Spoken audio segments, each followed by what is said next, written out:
उत्तर प्रदेश में नगर निकाय चुनाव होने हैं और नगर निकाय चुनाव को लेकर के सभी राजनीतिक दल की पार्टियों ने अपनी पूरी ताकत चुनाव प्रचार प्रसार में रख दी है।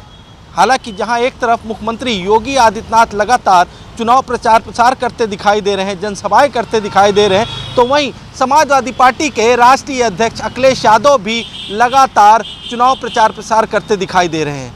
आगरा, अलीगढ़, मेरठ, सहारनपुर जैसी जनसभाएं समाजवादी पार्टी के राष्ट्रीय अध्यक्ष करते दिखाई दे रहे हैं। समाजवादी पार्टी के राष्ट्रीय अध्यक्ष लगातार अपने वोट बैंक को सेफ करना चाह रहे हैं। उनके वोट बैंक में सेंध मारी ना हो, यही वजह है कि लगातार वो जनसभाएं करते दिखाई दे रहे हैं। समाजवादी पार्टी के राष्ट्रीय अध्यक्ष के लिए सहारनपुर, मेरठ और अलीगढ़ जैसी मेयर सीटों के लिए कहीं ना कहीं खास है।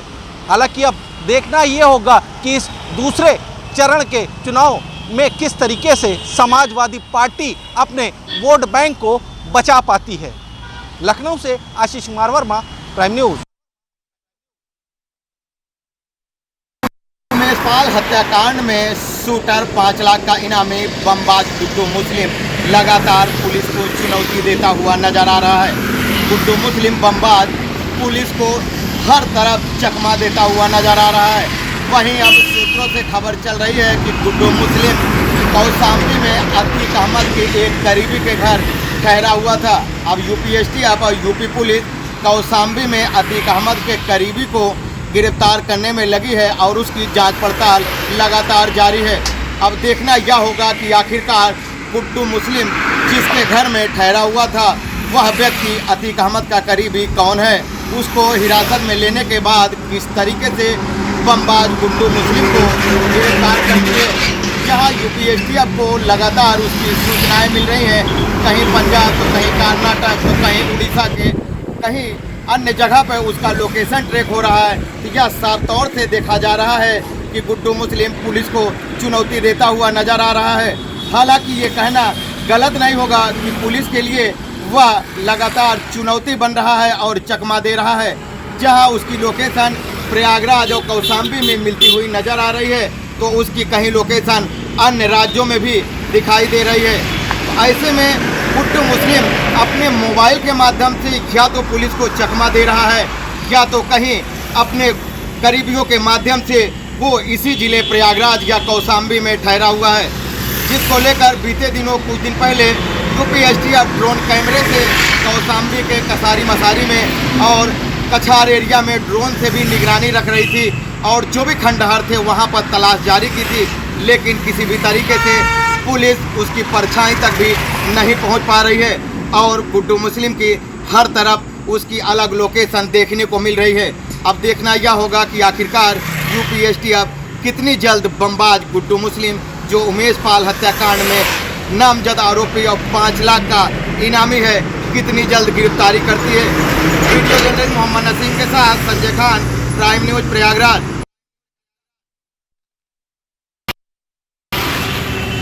माफिया अतीक अहमद की पत्नी शाइस्ता परवीन उमेश पाल हत्याकांड में नामजद आरोपी और उमेश पाल हत्याकांड के बाद लंबे समय से फरार चल रहे, जिसकी वजह से धूमनगंज थाना क्षेत्र में उनको माफिया बना दिया।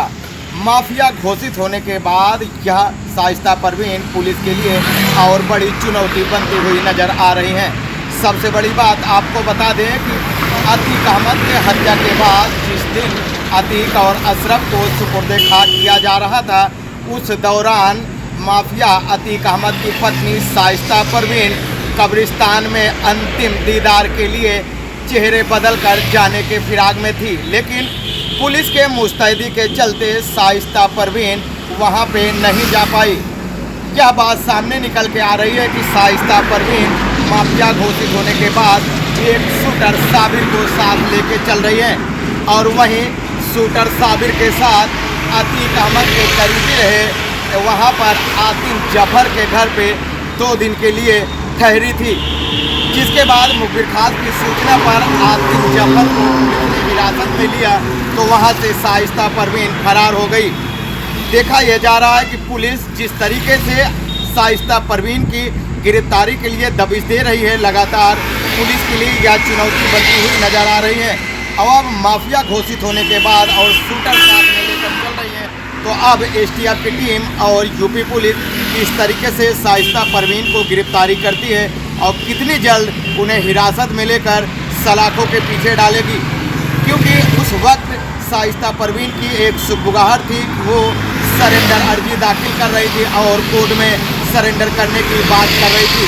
लेकिन अब उनको माफिया घोषित होने के बाद यह सरेंडर भी याचिका जो दाखिल होगी, ये कोर्ट की तरफ से उनको रिहाई का रास्ता नहीं दिख रहा है। तो अब ऐसे में पुलिस के लिए यह चुनौती है कि कितनी जल्द शाइस्ता परवीन और शूटर साबिर को गिरफ्तार करती है। वीडियो जर्नलिस्ट मोहम्मद नसीम के साथ संजय खान, प्राइम न्यूज, प्रयागराज। मुख्तार अंसारी का शार्प शूटर अंगद राय को उत्तर प्रदेश की पुलिस बिहार से गाजीपुर लेके आएगी। वजह यह है कि 3 मई को प्रमोद गिरी को धमकाने के मामले में मुकदमा दर्ज हुआ था और इसी मामले में 15 मई को सुनवाई होनी है, जिसकी वजह से अंगद राय को उत्तर प्रदेश के गाजीपुर कोर्ट में पेश किया जाएगा। आपको बता दें कि अंगद राय खौफ का वो नाम है जो मुख्तार अंसारी का शार्प शूटर हुआ करता था। उसी की बदौलत उसने करोड़ों की संपत्ति अर्जित की है। कोर्ट का ये भी आदेश है कि उसकी जितनी अवैध संपत्तियां हैं, जितनी उसने अवैध तरीके से अर्जित की है, उन सभी संपत्तियों को कुर्क किया जाएगा। और 15 राय को न्यायालय क्या सुनवाई करती है, ये तो अब 15 मई को ही डिसाइड होगा। फिलहाल उत्तर प्रदेश की पुलिस तैयारियों में जुट गई है अंगद राय को बिहार से गाजीपुर लाने के लिए। कैमरामैन संदीप के साथ नंदन श्रीवास्तव, प्राइम न्यूज, लखनऊ। आज ईडी मामले में मनीष सिसोदिया की हिरासत खत्म हुई थी, जिसको लेकर आज मनीष सिसोदिया को राउस कोर्ट में पेश किया गया था। लेकिन अब सुनवाई खत्म हुई है और मनीष सिसोदिया की जो हिरासत है वो 23 मई तक दोबारा बढ़ा दी गई है। वहीं ईडी ने ये कहा है कि चार्जशीट जल्द से जल्द फाइल किया जाए, तो 10 मई को जो है चार्जशीट फाइल किया जाएगा। और देखना ये होगा कि क्या कुछ निकल के आता है, क्योंकि लगातार जब भी मनीष सिसोदिया की पेशी होती है तो आम आदमी पार्टी की तरफ से प्रोटेस्ट किया जाता है। और आज भी काफ़ी संख्या में लोग यहाँ पर जो मनीष सिसोदिया के समर्थन में सबने प्रदर्शन किया। और उसके बाद जो अब मनीष सिसोदिया की खबर आई है वो ये कि उनकी न्यायिक हिरासत जो है वो फिर से 23 मई तक के लिए बढ़ा दी गई। हालांकि आज 12 बजे सीएम ने पीसी की थी मुख्यमंत्री अरविंद केजरीवाल ने, जिसमें उन्होंने कहा कि शराब घोटाला कुछ हुआ ही नहीं है, ये बीजेपी का पूरी तरह से षड्यंत्र है और बीजेपी पूरी तरह से आम आदमी पार्टी को और आम आदमी पार्टी के एक एक नेता को फंसाना चाहती है। यहाँ तक कि उन्होंने ये भी कहा कि बीजेपी अब तो ये भी दावा कर रही है कि जल्द से जल्द मुख्यमंत्री भी जेल में जा सकते हैं। तो आखिर और ईडी और सीबीआई की बातें बीजेपी को कैसे पता होती है, इससे ये अंदाजा लगाया जा सकता है कि कहीं ना कहीं बीजेपी के इशारों पर ईडी और सीबीआई चल रही है। और ये आरोप आम आदमी पार्टी के तमाम नेताओं की तरफ से बीजेपी पर और ईडी और सीबीआई पर लगाए जाते हैं। कैमरा पर्सन किशन के साथ Kajal Singh, prime news. UP STF का चल रहा प्रतिबंधित संगठन पीएफआई के सर्च ऑपरेशन लगातार जारी है। उत्तर प्रदेश की एटीएस ने तकरीबन 70 लोगों को हिरासत में लिया है और 2 आरोपियों को बनारस से गिरफ्तार किया है। लखनऊ से 4 आरोपियों को गिरफ्तार किया है, सबसे पूछताछ की जा रही है। प्रतिबंधित संगठन है पीएफआई, जो कि उत्तर प्रदेश में एक बार फिर से सक्रिय होने की कोशिश कर रही है। आपको बता दें कि मुरादाबाद, अलीगढ़, एनसीआर और आजमगढ़, मऊ, तमाम ऐसी जगहों पे उत्तर प्रदेश की एटीएस है छानबीन कर रही है, सर्च ऑपरेशन चला रही है कि जितने भी पीएफआई के एजेंट हैं उन सभी को ट्रैक किया जाए, गिरफ्तार किया जाए और उनकी मंशा जानी जाए। इसी कड़ी में एटीएस ने दूसरी कार्रवाई करते हुए रोहिंग्याओं को गिरफ्तार किया है कानपुर से, और उसमें 3 महिलाएं भी शामिल हैं जिनको एटीएस ने गिरफ्तार किया। उनसे भी पूछताछ की जा रही है कि उनका किस तरीके से कार्य चल रहा था और क्या संदिग्ध गतिविधियां थीं। कैमरामैन संदीप के साथ नंदन श्रीवास्तव, प्राइम न्यूज, लखनऊ।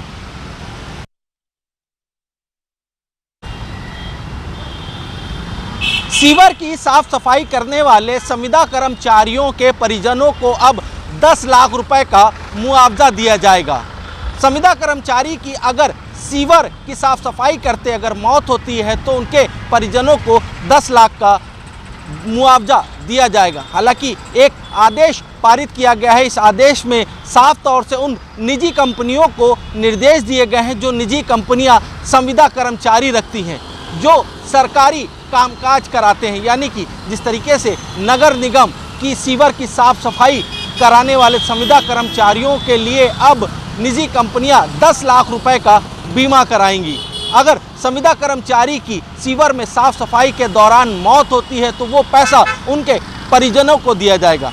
अमूमन देखा जाता था कि जब सीवर की साफ सफाई करने संविदा कर्मचारी सीवर में उतरते थे तो उनकी कहीं ना कहीं मौत हो जाती थी। ऐसे में सरकार मुआवजा देती थी। अब कहीं ना कहीं निजी कंपनियां उन संविदा कर्मचारियों को बीमा कराएगा और बीमा के जो पैसे होंगे वो उनके परिजन को दिए जाएंगे। फिलहाल अब देखना ये होगा कि निजी कंपनियां उन संविदा कर्मचारियों के बीमा कब तक की कराती है। लखनऊ से आशीष कुमार वर्मा, प्राइम न्यूज़। उत्तर प्रदेश के बदायूं जिले में फूड पॉइजनिंग का मामला सामने आया है। फूड पॉइजनिंग से करीब 12 बच्चे बीमार हो गए हैं, जिन्हें इलाज के लिए जिला अस्पताल में भर्ती कराया गया है। मामला जिले के उसैद थाना क्षेत्र के किला जालपुर गांव का है। यहाँ एक शादी के मंडप के दौरान खाना खाने से एक ही परिवार के 12 बच्चे बीमार हो गए, जिन्हें इलाज के लिए जिला अस्पताल में भर्ती कराया गया। बताया जा रहा है कि सारे के सारे बच्चों की हालत जो है वो स्थिर बनी हुई है। वहीं स्वास्थ्य विभाग की टीम ने उस खाने के भी सैंपल लिए हैं जिसको खाने के बाद बच्चे बीमार हुए थे। वहीं स्वास्थ्य विभाग की टीम लगातार अन्य लोगों के बारे में भी जानकारी कर रही है क्या कि कोई फूड पॉइजनिंग से और भी बच्चा बीमार तो नहीं है। विजय श्रीवास्तव, प्राइम न्यूज़, बदायूं। मैं इस वक्त बांदा जनपद के बांदा कानपुर राष्ट्रीय राजमार्ग पर खड़ा हूं, जहां आज दोपहर एक सनसनीखेज घटना सामने आई। हालांकि ये घटना चिल्ला थाना क्षेत्र के अतरहाट गांव से आई है।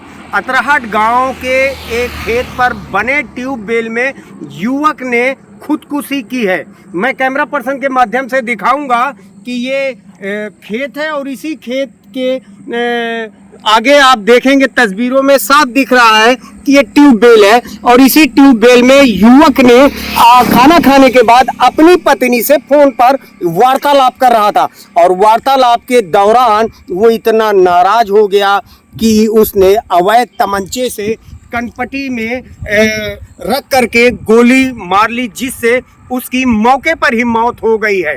हालांकि जैसे ही मौत उसकी हुई तत्काल लोगों ने पुलिस को सूचना दी। पुलिस मौके पर आती है और उसके साथ में डॉग स्क्वाड भी रहता है, क्राइम ब्रांच के लोग भी रहते हैं। हालांकि इसने आत्महत्या क्यों की, वजह क्या रही, तो जानकारी निकल करके ये आई कि सीओ सदर अंबुजा त्रिवेदी ने बताया कि ये पत्नी से इनका विवाद हुआ था, जिस वजह से ये आहत हो करके इन्होंने कनपटी में रख करके अवैध तमंचे से खुदकुशी की है। हालांकि इसके शव का पंचनामा भर के पोस्टमार्टम के लिए भेज दिया गया है और सीओ अंबुजा त्रिवेदी ने कहा है कि जो तथ्य सामने आएंगे उसके आधार पर कानूनी कार्रवाई की जाएगी।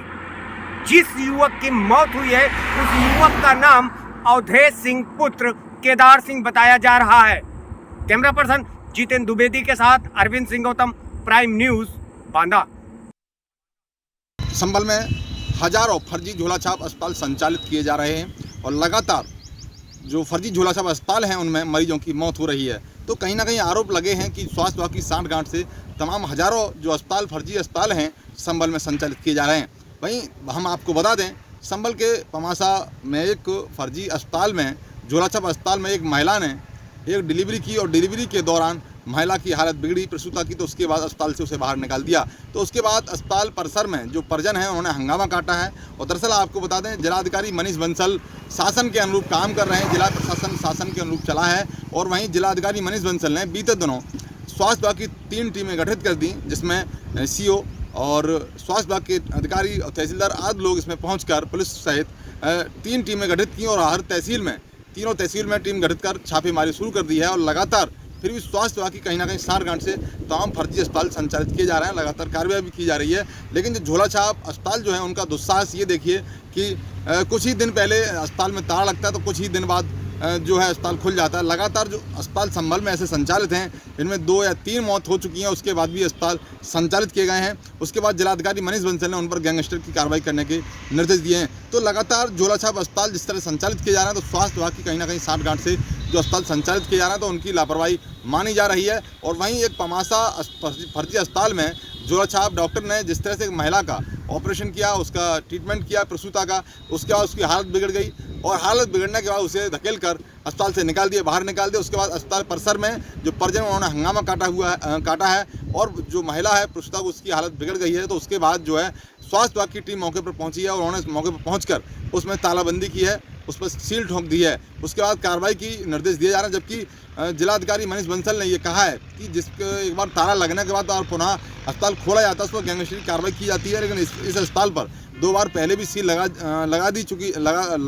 गई है, उसके बावजूद भी इसको पुनः खोल लिया गया। तो कहीं ना कहीं स्वास्थ्य विभाग जो है शासन या जो प्रशासन की जो गाइडलाइन है उस पर पलीता लगाना काम कर रहा है। जिस तरह से डीएम मनीष बंसल ने ये निर्देश दिए हैं कि जो अस्पताल फर्जी संचालित है इनकी लापरवाही से जो प्रसूता है या जो मरीज है उनकी मौत होती है तो उन पर कहीं ना कहीं शिकंजा कसा जाना चाहिए, नकेल कसनी चाहिए। लेकिन तमाम दावे के बावजूद भी जो स्वास्थ्य विभाग है तो कहीं ना कहीं लापरवाह दिख रहा है, क्योंकि लगातार लोगों की और जो मरीज हैं प्रसूता हैं उनकी मौत हो रही है। तो कहीं ना कहीं जो झोला छाप अपने चंद लाभ के लिए, अपने फ़ायदे के लिए लोगों की ज़िंदगी से खेल रहे हैं, क्योंकि जो नॉर्मल डिलीवरी होती है उसके लिए भी वो ऑपरेशन कर देते हैं और इसकी लापरवाही से जो है उनकी मौत होती है। संभल से संतोष यादव, प्राइम न्यूज़।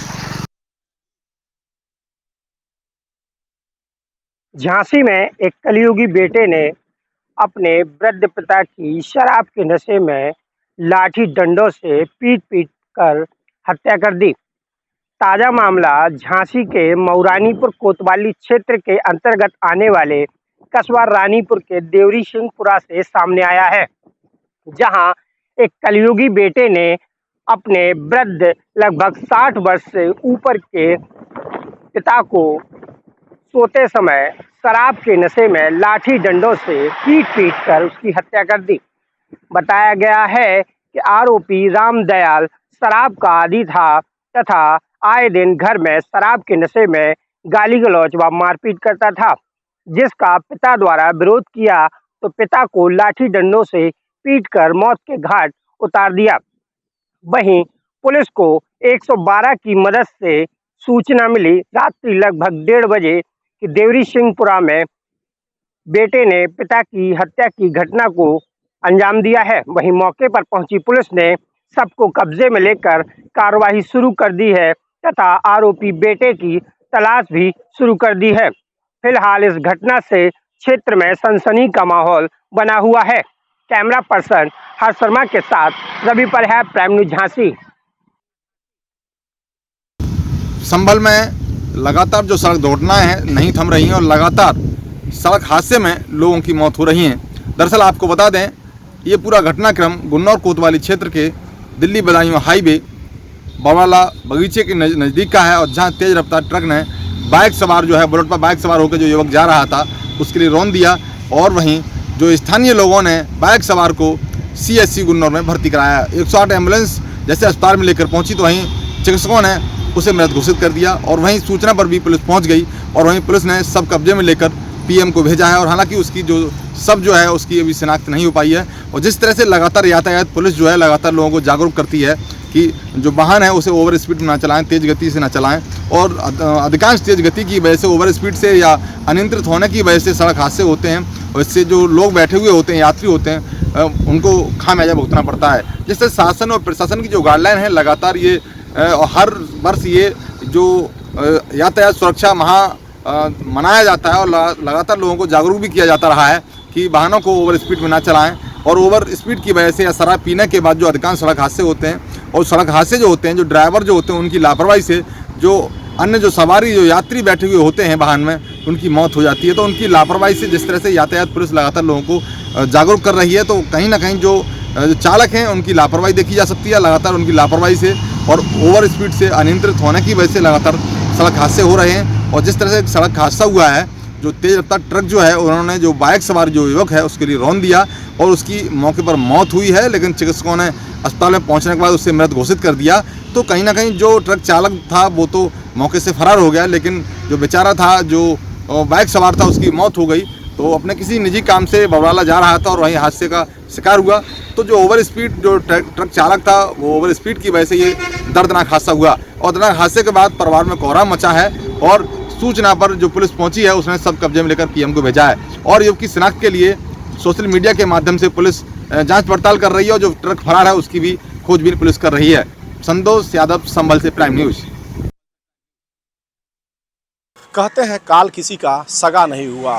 जी हाँ, आप सही सुन रहे हैं। महाराजगंज जनपद में उस समय बड़ा हादसा हुआ जब पिता और पुत्र महाराजगंज जनपद में देवी दर्शन के लिए घर से निकले थे। बता दें, रामचीन उम्र लगभग 45 वर्ष गोरखपुर के पीपीगंज के रहने वाले थे, जो आज सुबह अपने पुत्र के साथ महाराजगंज जनपद में आए हुए थे और वहां फरिंदा में देवी दर्शन के लिए वो लोग निकले थे। जैसे ही महाराजगंज जनपद में एंट्री किए वैसे अज्ञात वाहन के द्वारा पीछे से जोरदार टक्कर मार दिया गया, जिसके बाद पिता और पुत्र दोनों घायल हो गए। लेकिन वहां पर प्रत्यक्षदर्शियों की माने तो रामचीन यादव उम्र लगभग 45 वर्ष की मौत घटनास्थल पर ही हो गई थी और जो पुत्र घायल हो गया था, जिसको वहां पर लोगों की मदद से रामचीन यादव उम्र 45 वर्ष पिता को हॉस्पिटल पहुंचाया गया, जहां पर डॉक्टरों ने मृत घोषित कर दिया और जो पुत्र हैं राजकमल यादव वो बुरी तरह से घायल हो गए।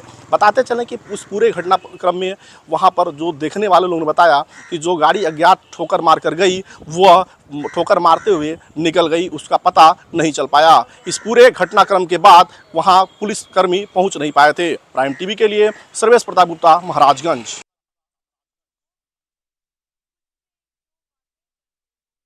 एक बार फिर घटना दुष्कर्म का मामला सामने है। वही आपको बता दूं, बीती रात को बरौंद गांव से एक लड़की आई थी जिसके साथ उसके दोस्तों ने 4-5 दोस्तों ने भी आए थे घूमने। उसको लेकर नाव में सवार होकर इसके बाद घटना को अंजाम दिए। कुछ लोग दोस्तों ने उसके करीब 6 लोगों ने इस घटना को अंजाम दिया। उसके साथ दुष्कर्म हुआ, बलात्कार हुआ और कई घटना को अंजाम दिया। इसके बाद कई लोग वहां से फरार हो जाते हैं। आपको बता दूं, जो नाविक था वो भी फरार हो जाते। पिछले 10 घंटे का मामला है। पुलिस ने 5 आरोपियों को गिरफ्तार कर लिया है, उनको जेल भेज दिया। फिलहाल अभी नाविक युवक एक आरोपी अभी फरार चल रहा है। पुलिस इसकी जल्द से जल्द तलाश कर रही है। कहीं ना कहीं अगर देखा जाए तो चित्रकूट का कोई यह दुष्कर्म का पहला मामला नहीं है। यहाँ पर और कई मामले सामने आए हैं। जिस तरह से उत्तर प्रदेश सरकार बात कर रही सुरक्षा व्यवस्था महिलाओं के, उस तरह से उत्तर प्रदेश में चित्रकूट जिले ने पुलिस ने इस दावों को खोखला साबित कर रहे। आपको बता दूं, जहां पर ये घटना को अंजाम दे रहे थे वहीं से थाना 10 कदम दूरी था, जो कि सीतापुर चौकी लगती है और करबी कोतवाली का चौकी है। उसको लेकर पुलिस की कोई गश्तिंग नहीं है। वहाँ पर जो राम घाट में है उनको नियुक्त भी किया जाता है कि यहीं से और एरिया को देखा जाए, किसी प्रकार की घटना ना हो, क्योंकि बहुत दूर दूर से लोग आते हैं वहाँ पर दर्शनार्थी। और इस तरह की जब घटना हो जाती हैं तब एक गलत मैसेज जाता है और गलत संदेश जाते हैं। इस घटना से लेकर चित्रकूट एसपी वृंदा शुक्ला ने कहा है कि इस मामले को पूरी जाँच होगी और जो आरोपियों हैं उनको खिलाफ जल्द से जल्द कार्रवाई होगी, उनको सलाखों के पीछे पहुंचेंगे। अब देखना होगा कि इस मामले को लेकर पुलिस कहां तक पुलिस की जांच पहुंचती है और कहां तक पुलिस की कार्रवाई होती है। फिलहाल देखने वाली बात होगी। Monu Dwivedi, prime news, Chitrakoot.